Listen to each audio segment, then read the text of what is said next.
Compañeros, muy buenos días. El grupo está conformado por Javier Granobles, Mateo Hernández, Brian Alfonso, Brian Gómez y quien les habla, Steven Patiño. A continuación, vamos a hacer una presentación sobre la praxeología motriz, enfocándonos en los componentes de la misma, como lo son los conceptos de la praxeología motriz: acción motriz, conducta motriz, situación motriz, lógica externa y por último, la lógica interna.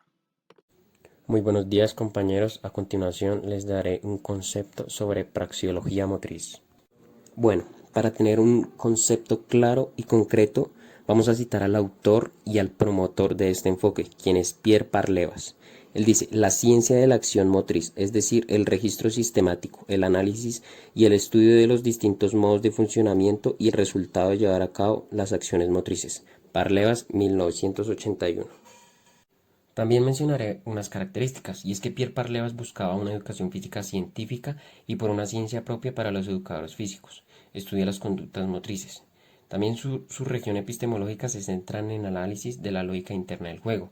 También es importante mencionar los principios filosóficos y científicos, que es la integración de las corrientes dominantes, como lo es el estructuralismo en antropología y la lingüística, y el cognoscitivismo en psicología, en un pensamiento dinámico siempre referido a la especificidad de la educación física, que es la conducta motriz. De la praxeología motriz sale un componente que se llama la acción motriz. ¿Y qué es la acción motriz? Es el proceso de realización de las conductas motrices de uno o varios sujetos que actúan en una situación predeterminada, según Parlevas 2000. Según este autor, este concepto permite analizar todas las formas de actividad física, sean estas individuales o colectivas, y según todos los modelos posibles. Unos ejemplos de la acción motriz podrían ser caminar, comer, correr, saltar, boxear, entre otros. A cualquiera de estos movimientos se le denomina movimientos motrices porque incluyen el movimiento de varios músculos a la vez. La proxiología tiene otro concepto muy importante que es la situación motriz. ¿Pero qué son las situaciones motrices?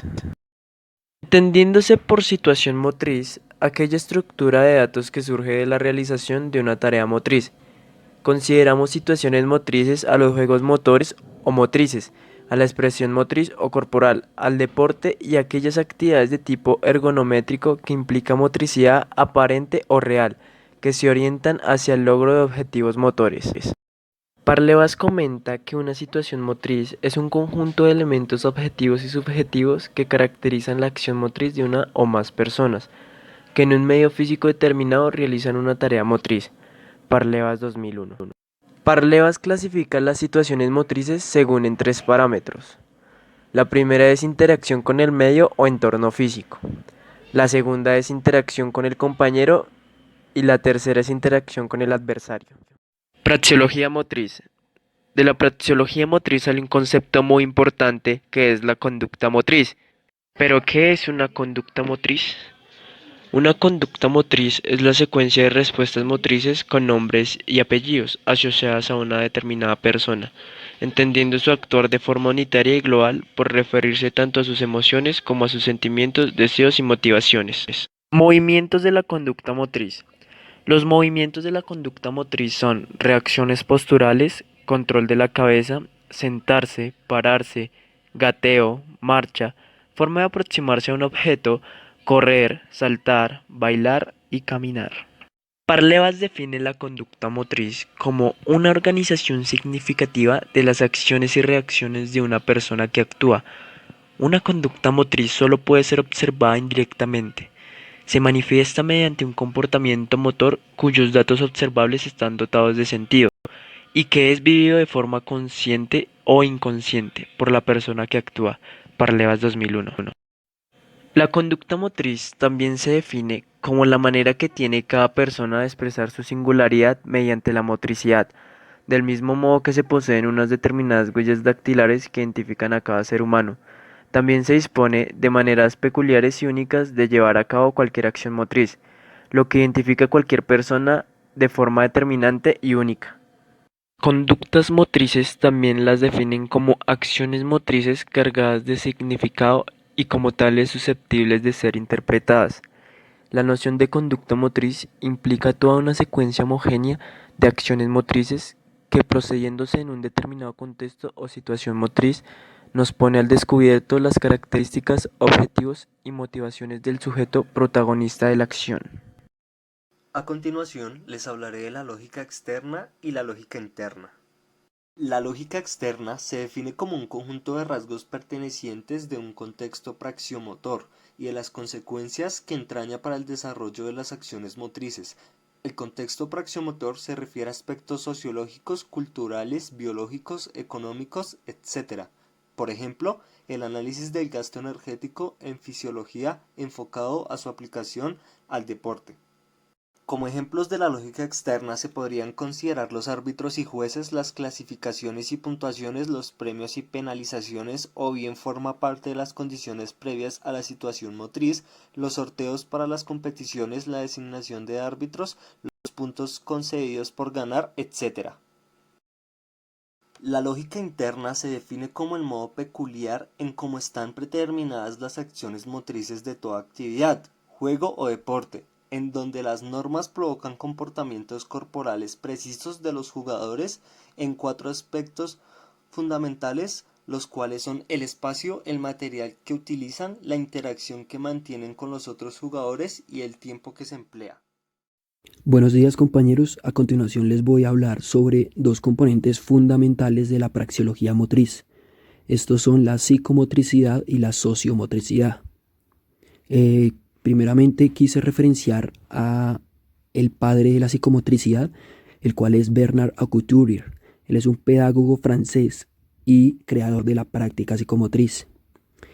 Para comenzar, este término se divide en 2, los cuales son psicología de psico y motriz de motricidad. Por lo tanto, cuando se habla de psicomotricidad o desarrollo psicomotriz, se está refiriendo justamente a todo lo relacionado con la psicología y la motricidad, así como también a todas las complejas relaciones que existen entre estos 2 campos. Cuando se habla de psicología del niño en este caso, se refiere a todo lo relacionado con su personalidad, su autoestima, el conocerse a sí mismo, sus relaciones y emociones. En cambio, cuando se habla de motricidad, se refiere al conocimiento, a la conciencia del cuerpo del niño, a cómo se mueve, a cómo manipula los objetos, al equilibrio y al contacto con lo demás. Hay que tener en cuenta que el progreso de un niño en su psicomotricidad le permite que sea capaz de controlar mejor sus movimientos e impulsos emocionales, así como una mejor adaptación al medio social, familiar y escolar. El desarrollo de la psicomotricidad la podemos desglosar en 3 partes fundamentales. La primera de ellas es a nivel motor, la cual permite al niño dominar el movimiento de su cuerpo, tener control corporal. La segunda de ellas es a nivel cognitivo, la cual le permite al niño mejorar la memoria, la atención, la concentración, la creatividad y su pensamiento.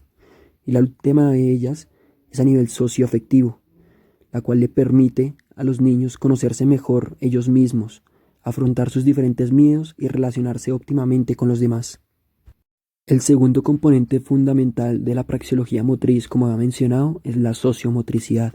Acá claramente quise mencionar a Pierre Parlevas, el cual es el padre de la sociomotricidad. Según Parlevas, la sociomotricidad reúne el campo y las características de las prácticas correspondientes a las situaciones motrices.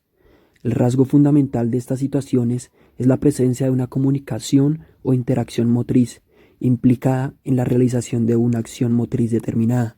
Hay que tener en cuenta acá que el eje central es la relación que establece la persona que actúa con los demás interventores. Según la RAS, la sociomotricidad representa el campo de las actividades físico-deportivas, las cuales ponen obligatoriamente en juego las interacciones motrices instrumentales entre los coparticipantes. También hay otra definición clara de Castañer y Camerino, los cuales dicen que las capacidades sociomotrices permiten comunicarse con el medio social, lo cual no permite con la psicomotricidad. Con respecto a los términos de psicomotricidad y sociomotricidad, para Parlevas, la psicomotricidad tiene el mérito de haber dirigido la atención hacia una sola persona, como ser susceptible de desarrollar sus capacidades físicas e intelectuales a través del movimiento. Acá se sostiene que se habla de una acción psicomotriz cuando no hay interacción con otros seres o otras personas, pero cuando sí se da una relación interactiva, se está hablando de una acción sociomotriz. Algo que cabe aclarar es que la acción motriz es el común denominador que da identidad, unidad y especificidad a la educación física, cuya práctica pues enmarca toda una gama de actividades entre las que se consideran el deporte y juegos tradicionales, los ejercicios gimnásticos y las actividades libres, entre otras. Por eso es que la praxeología motriz es esa ciencia que estudia la acción motriz. Como habíamos mencionado, mientras el término de psicomotricidad alude a acciones ejecutadas por un solo sujeto, la sociomotricidad hace referencia a una interacción en la que participa más de un sujeto, más de una persona, especialmente en los juegos y deportes colectivos, en donde los resultados pueden ser muchos más enriquecedores y gratificantes. Por lo tanto, su propuesta sobre educación física decanta a favor de la sociomotricidad. Esta postura concibe a la educación física como una práctica pedagógica que se apoya en el conocimiento científico, cuyo enfoque está centrado en el movimiento y la interacción, en donde lo significativo de las prácticas se centrará en todo momento en las manifestaciones observables del comportamiento motor, así como en el sentido relacional y táctico de las conductas que se presentan en el desarrollo de las diferentes actividades. Muchas gracias.